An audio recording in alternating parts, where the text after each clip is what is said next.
Hello everyone, welcome back to my channel. আবারও আজকে একটা মাছের রেসিপি নিয়ে চলে এসেছি। মাছটা দেখে তোমরা অনেকে হয়তো চিনতেও পেরে গেছো। হ্যাঁ, বোয়াল মাছ। বোয়াল মাছটাকে ভালো করে নুন হলুদ দিয়ে মাখিয়ে রাখছি।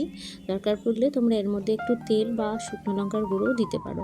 আমি ওইগুলো দিলাম না, কারণ ওই যে গরমে ঘরোয়া মতন করে করব, তাই জন্যে আমি আর ওই তেল আর এটা ইউজ করলাম না। তো যাই হোক, এই মাছটা কার কার প্রিয় জানিও কিন্তু। আমি কিন্তু বেশ ভালোবাসি বোয়াল মাছে বেশ কষা কষা ডালনা খেতে। আচ্ছা, সবার প্রথমেই এই কড়াইতে তেল বেশ কিছুটা দিয়ে দেবো, কারণ এক তো ফ্রাই করতে হবে আর একটু কষিয়ে রসিয়ে করবো বলেই দিচ্ছি। আর আমি পুরোটাই সর্ষের তেলে রান্নাটা করব, কারণ ওই সর্ষের তেলে মাছের সঙ্গে বেশি ভালো যায়, কি বলো? তেলটা ভালো করে গরম করে নিয়ে এর মধ্যে মাছগুলো ছেড়ে দেবো ভালো করে ভাজতে। ভাজাটা খুব কড়াও হবে না, আবার একদম কাঁচা কাঁচা থাকবে সেরকমও না, যেমন আমরা করি আর কি ঘরোয়া। গোল্ডেন ব্রাউন টাইপের মাছগুলো ভেজে আস্তে আস্তে তুলে নেব। আর তার সঙ্গে আমি কি কি মশলা দেবো চলো সেটাও দেখে নিই। এই দেখো, আলু আমি এরকমভাবে কেটে রেখে দিয়েছি, তার সঙ্গে আদা রসুন পেঁয়াজ টমেটো কাঁচা লঙ্কা।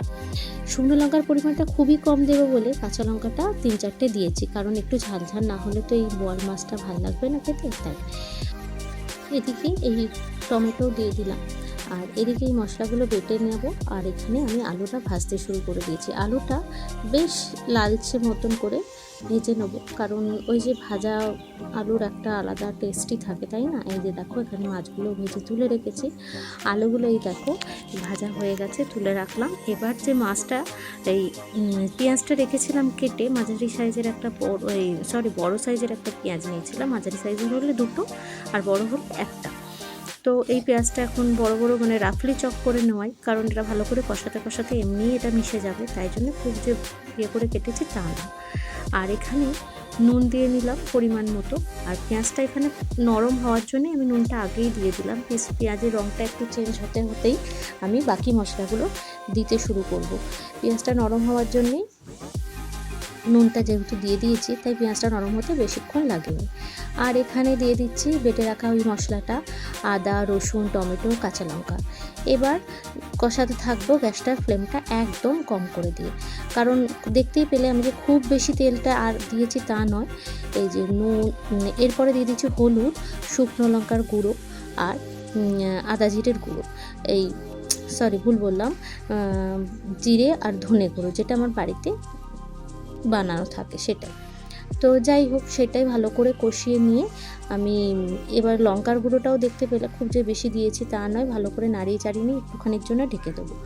আবার পাশ থেকে যখন তেল বেরিয়ে আসবে আবারও কিছুটা নাড়াতে থাকবো। নাড়িয়ে এর মধ্যে এবার আলুগুলো দিয়ে দেবো। আলুগুলো দিয়ে দেওয়ার পরে আবারও কিছুক্ষণ নাড়ানো।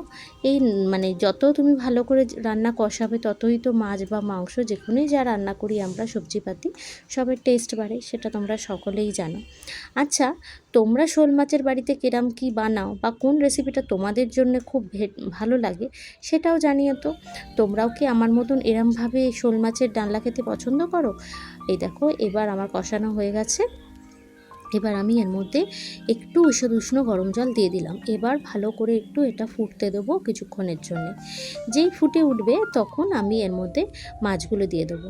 আচ্ছা, এই সময় বলে নেওয়া ভালো, যাদের আমার রান্না ভালো লাগছে তারা অবশ্যই আমার চ্যানেলটাকে সাবস্ক্রাইব করো। নতুন বন্ধুদের জন্য এটাই যে আমার চ্যানেলটা সাবস্ক্রাইব করে আমাকে পাশে রেখে আমাকে আরও আগের দিকে এগিয়ে নিয়ে যাওয়ার জন্য সাহায্য করো। আর পুরনো বন্ধুরা যারা আমার সবসময় পাশে আছো, আমার ভিডিও দেখে আমাকে উৎসাহিত করছো, তাদেরকে অনেক অনেক ধন্যবাদ, অনেক ভালোবাসা। এই দেখো, মাছটা যেই ঝোলটা ফুটে উঠেছে আমি মাছগুলো দিয়ে দিলাম, কারণ খুব বেশি ফোটার আগেই দিলাম, কারণ মাছের ভেতরে যেহেতু এই ঝোলের গন্ধটা যাবে তত টেস্টি হবে। আর এটা এই অবস্থাতেই আবারও কিছুক্ষণের জন্য আমি ঢাকা দিয়ে দেবো, যাতে ভালো মতন আলু আর এটা সেদ্ধ হয়ে মিশে যায়। আলুগুলো অলরেডি আধেই সেদ্ধ ছিল, তারপরেও কারণ কি ভেজেছিলাম খুব ভালো করে। এখন আমার মাছের এই ডালনাটা পুরোপুরি রেডি। ওপর থেকে হালকা একটু গরম মশলা দিলাম, খুবই সামান্য পরিমাণ। এই দেখো, ভাতের সঙ্গে শোল মাছের এরম ডালনা তোমাদের কেমন লাগলো অবশ্যই জানিও কিন্তু। ভিডিও নিয়ে আবারও খুব তাড়াতাড়ি চলে আসবো। আজকের মতন এখানে শেষ করলাম, টাটা।